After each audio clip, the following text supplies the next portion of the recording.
Hello, friends. Welcome, friends.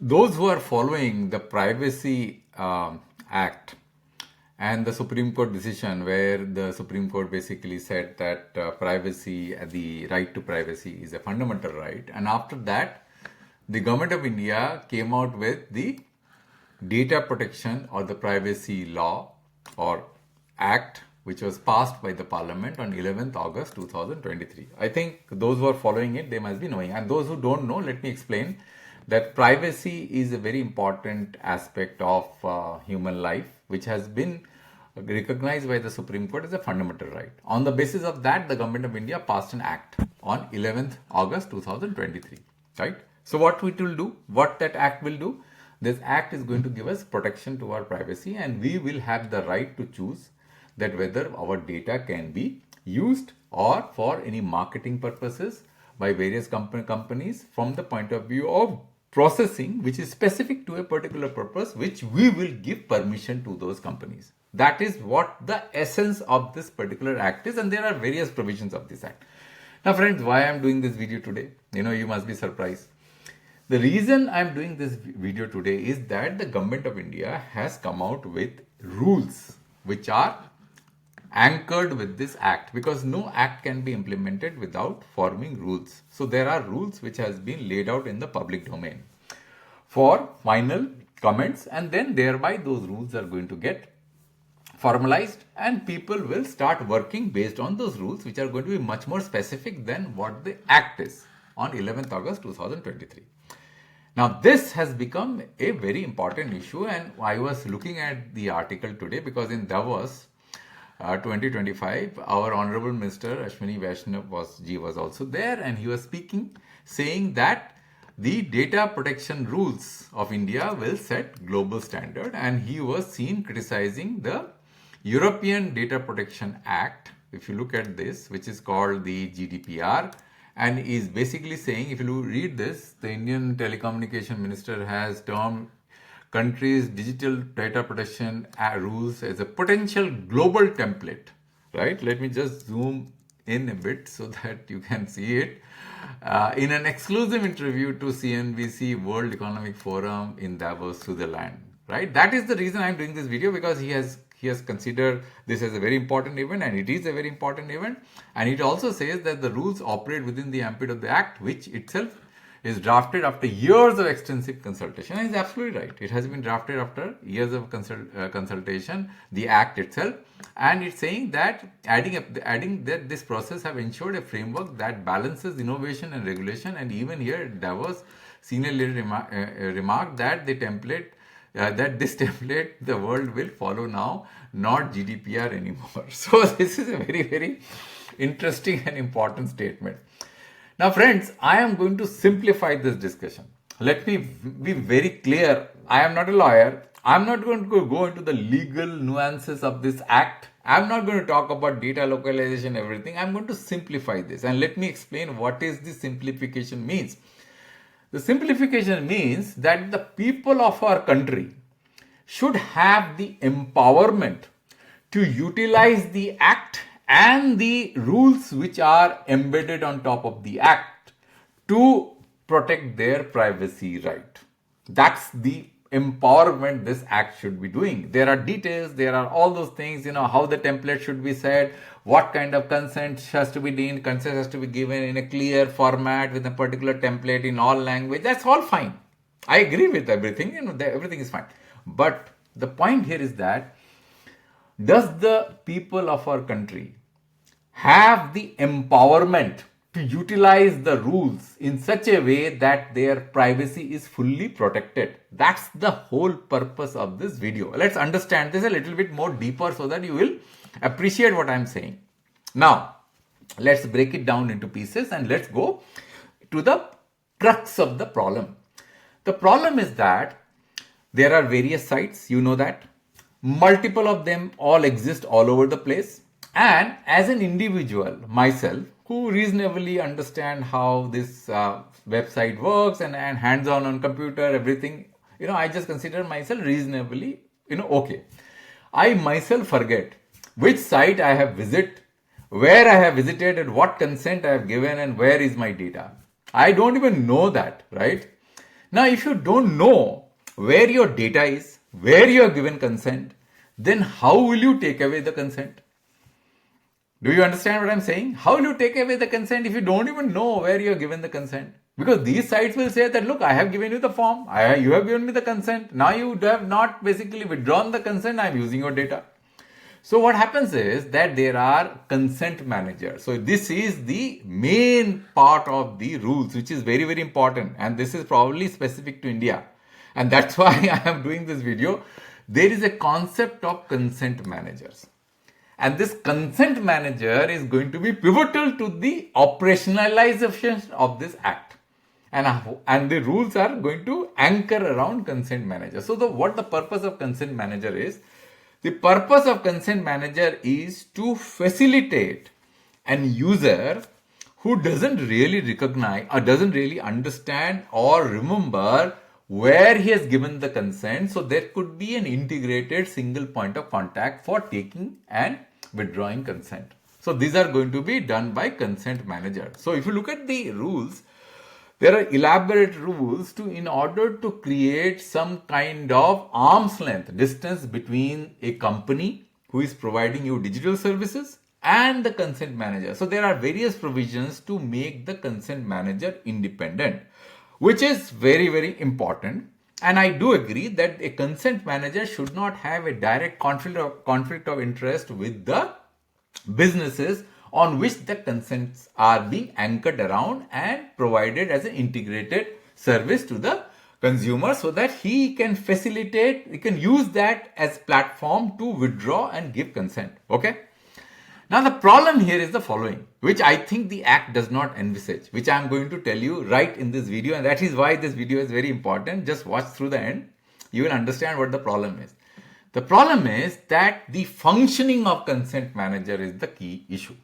Now, if you look at the Act, I'm not basically putting out the Act because it will make the video very complex. Neither I am going to lay out the rules. I have written an article, and in this article, I actually have lay out certain risk of operational and regulatory oversight of consent manager. And let me explain in very simple terms what I mean.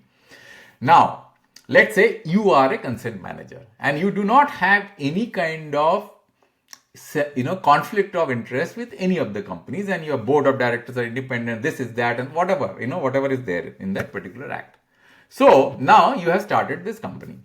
Now you go to any website and you say that please give me access to your website and I will like to facilitate your consent and anchor them within my website. If that particular portal refuses and say that I am not going to participate with your platform, because there is no mandate for any of the companies to participate and provide them with access of their website, you can say APIs, so that the consent manager can manage those consents. There is nothing in the rules, nothing in the Act which empowers the consent manager so that the consent manager will be able to function properly without the big pocket companies saying that I am not going to participate in your platform. Now, what do you do if the big companies say that I am not going to participate in your platform? The consent manager says, what do I do now?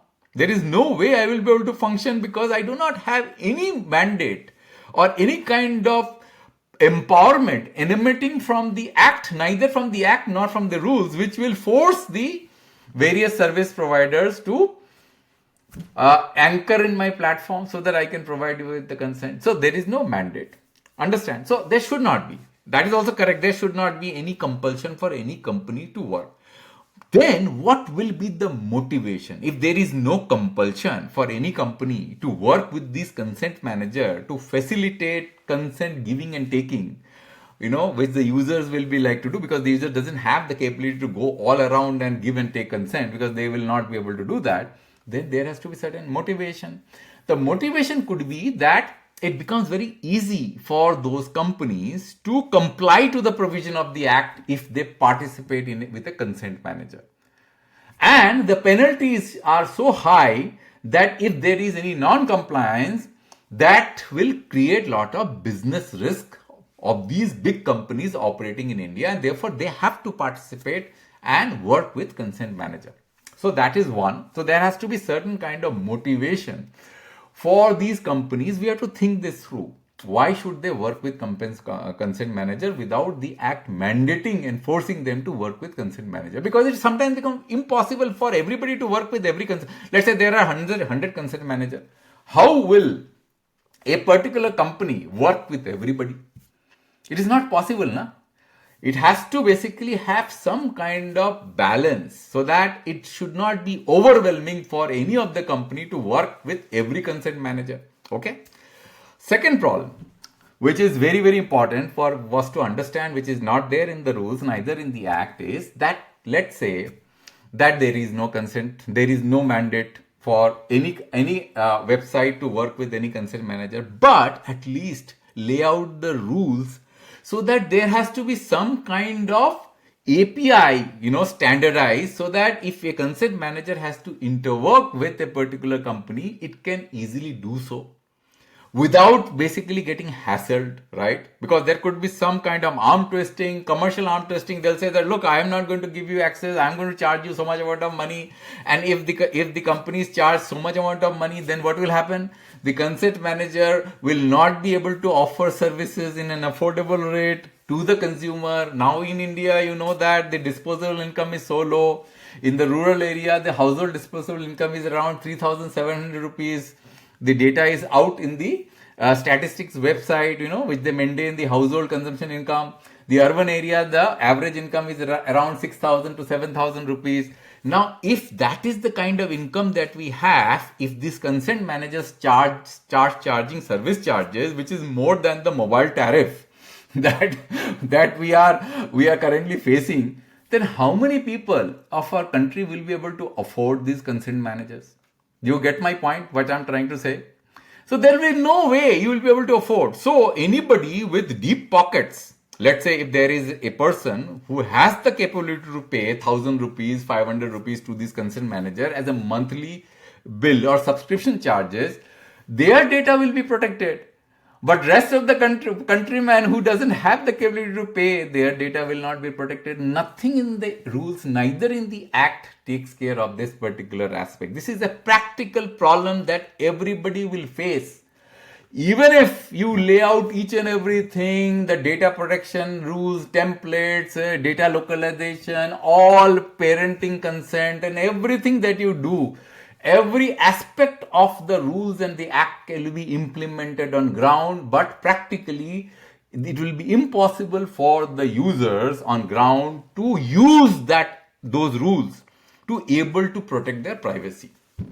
Because there has to be some mechanism on which the protection of privacy can become an easy, seamless activity for the people in general of India who really do not have the empowerment, right, to do it themselves. There has to be some kind of facilitation for them to able to protect their privacy by giving and taking consent.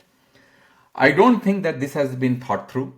I actually have seen this. I have written an article on this, that what are the, this is the paragraph, can consent manager function effectively? Because you need to set out the market for the consent manager to, work effectively. You need to lay out certain rules, and you cannot have hundreds of thousands of consent manager. There has to be certain kind of restrictions also, because it will become too overwhelming for other companies to work with every consent manager. So this aspect has to be debated. It has to be thought through in order for the data privacy rule and the act and the rules to work.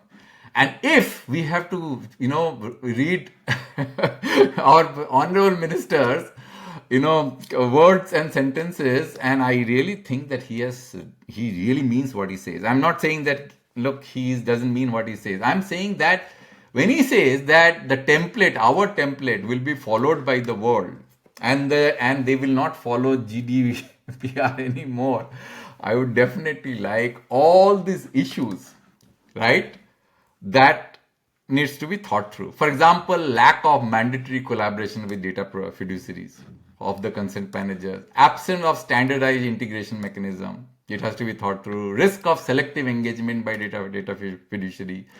increased risk of data breaches, more consent manager, more number of integration that you do, more chances that there will be data breaches, potential market consolidation and consumer cost burden, limited consumer empowerment, right? Because if there are too many consent managers, and if the consent manager have to pay the data fiduciaries to give them access, then they will pass on the burden on the consumers. The consumers have to pay, right? So that is where the main point of discussion is, which is not probably being debated in the marketplace. People getting carried out with in minute details. This is the practical problem which needs to be thought through.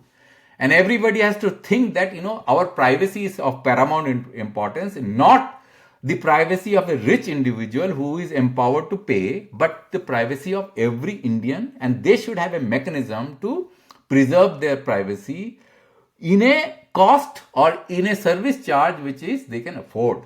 For the system has to be set up like that.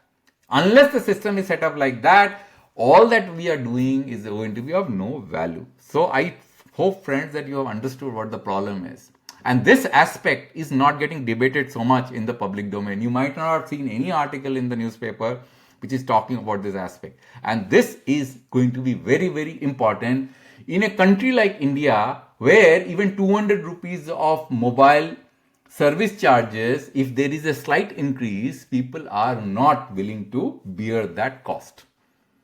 You understand? So you can't really start another round of service charges and impose them on the people, that for you to protect your data, you have to pay the service charges to the consent managers, and those consent managers will then protect your privacy, because you cannot do it individually and go to each and every site and protect your privacy. It is a theoretical exercise. It looks very nice and good in paper, but practically you cannot do it. It is impossible, right? Thank you, friends, for your time. I hope that you understood the problem in our hand, and I hope that it will trigger a discussion. And if you have any comments, please lay it down in the comment section. If you think otherwise, please lay it down in the comment section. I'll be happy to discuss with you and learn from the very learned members who are listening to this, listening to my video. Thank you very much for your time. I'll come back with a new video next time.